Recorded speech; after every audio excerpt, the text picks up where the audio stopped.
I just want a dog to listen to me. So like when I'm skating or bicycling.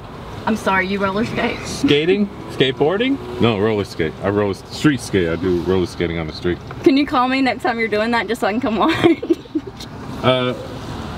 Sure. Nothing would make me happier than to watch you rollerblade. I don't rollerblade, I roller skate. Yeah, listen up. Oh, sorry. We're here at Corbett Vs Dempsey. For Dominic DeMio's. Good night. Good morning. Do they have wine?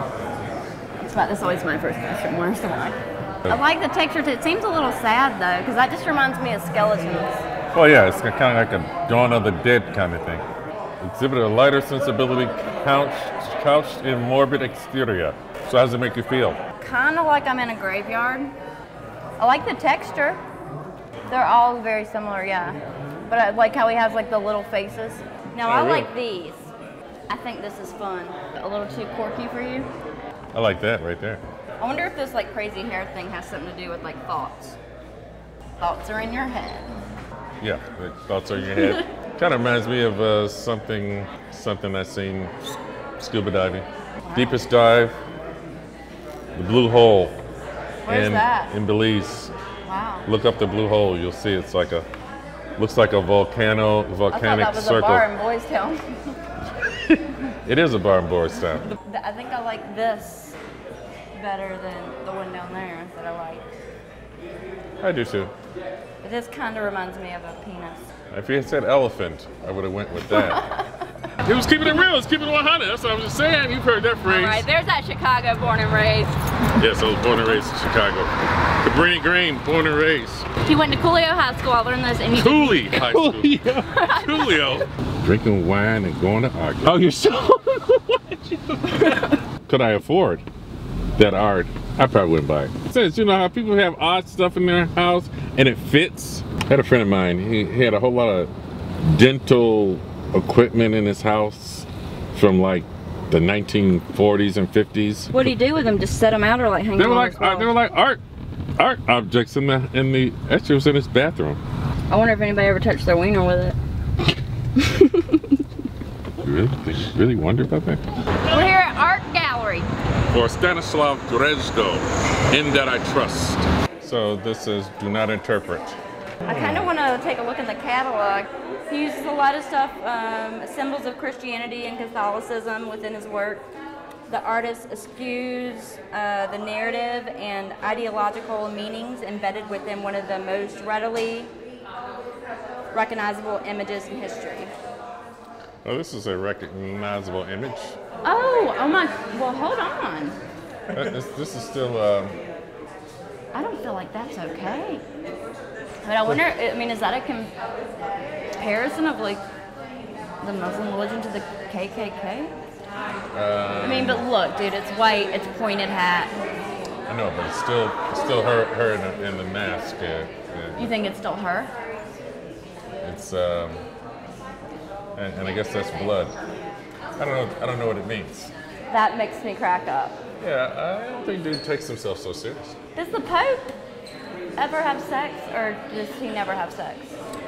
I think he basically I don't know. What's the deal here? So I wonder if that was the Pope when he was a child. See, we probably need to buy the book to find out what the hell's going on here. But isn't that kind of like what you just opened to our interpretation?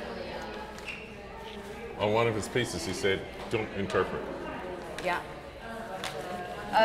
Does he paint? Like. It looks like photography. Well, yeah. And then don't you touch it. I saw your previous episodes. You was touching paintings. You're supposed to touch art. I think you're a work of art. You can touch me anytime, baby. But like when you look at it, like it looks almost like... It's like a comic book. Even the photo is like, he did a screen print. He did a screen print. Nobody's watching over you. So I think that. I think he's saying religion is BS. That's what I think his message is. I think it is his message. Have you ever gone through your boyfriend's cell phone or girlfriend's? I don't know. Yeah.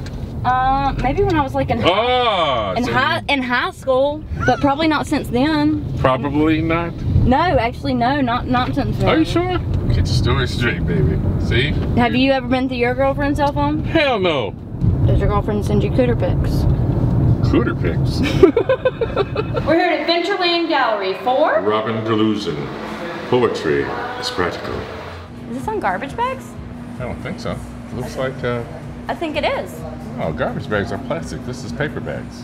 But you got a good point. I meant like grocery store bags. So this is all charcoal. Is that what that is? Is that what it is? Looks like charcoal. Yeah. I'm right about some things. Not much, but some things I really hit the nail on the head. Oh, is that where the people watch the airplanes from? Oh, you mean like the control tower? Yeah. No. Alright. See, I told you I'm not right about everything. This is obviously a stage. These are spotlights. This is a curtain. That's what makes us different and unique. I see control tower, you see a stage. Guess that means you're ready to shine and I need more control of my life. Delusion is one of those special artists who can borrow and steal from male aesthetics to create a more objective, moral version of the American social contract. Like the texture of the bag and the charcoal. Yeah, I kind of like the simplicity of it. That looks like a power line. I think you're correct. So, what's your favorite one? Or are you not too into this? I believe her talent comes from the fact that she's not only an artist but a critic who knows how to control the power of suggestion to transcend gender attributes. My feelings are a little bit hurt because I read this a minute ago and you're standing right beside me and obviously you didn't listen to you're anything. down here, I'm up here. Different whole wavelength and frequency and... Are you talking height? Yeah, I'm talking height in this particular instance. Just making sure. Yeah, I feel like the artist was close by and the work wasn't really for me. I didn't really feel anything. I liked her work better than the skulls. I didn't like her work better than skulls. So what does that mean? Me not liking something? That would be jack shit. We're here at Heaven Gallery for Burn It Down, a group show. It reminds me of stump therapy. I had to go to this rehab when I was 15. I told you about in the woods of Tennessee. And some girls that had a lot of anger got to dig an entire stump out of the ground. And they would just get these huge mauls and axes and they would just get to go at it and just scream and just be angry teenagers. I like the tree one in the corner. Does that look like a tree to you? Oh man. The funk was getting to me. But you know, when you stand back, it looks like a tree. Yeah, it doesn't look like it up close, does it? Nope. That's interesting. That's interesting. It's kind of like Picasso. I mean, I kind of like the colors and everything in that, but I could do without the wieners.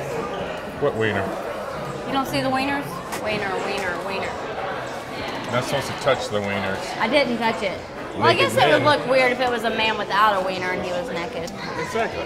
What do you think the candles represent as someone who has the penis? Well, how hot it can get. One of the errors in making the penis is that the penis should have been prehensile. Oh, I don't like the idea of touching something and then me maybe being like, well, maybe not, and then it just grabbing me. Don't you remember Ghostbusters? Oh, yeah. When you open the refrigerator and... I don't know, but there's also something very lovely and calming about it because it has a sunset. Maybe the idea is that sometimes even though somebody may look like a monster, they're actually very peaceful. Watch out for the penis, you might...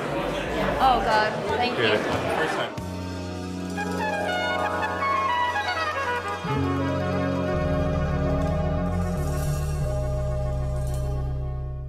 If you look to New York at the end of the 1960s... You got a very booming voice. Really? Yeah, I think it sounds like you could be in the Royal Shakespeare Theater, like the real one in England. Friends, Romans, countrywomen, lend me your ears.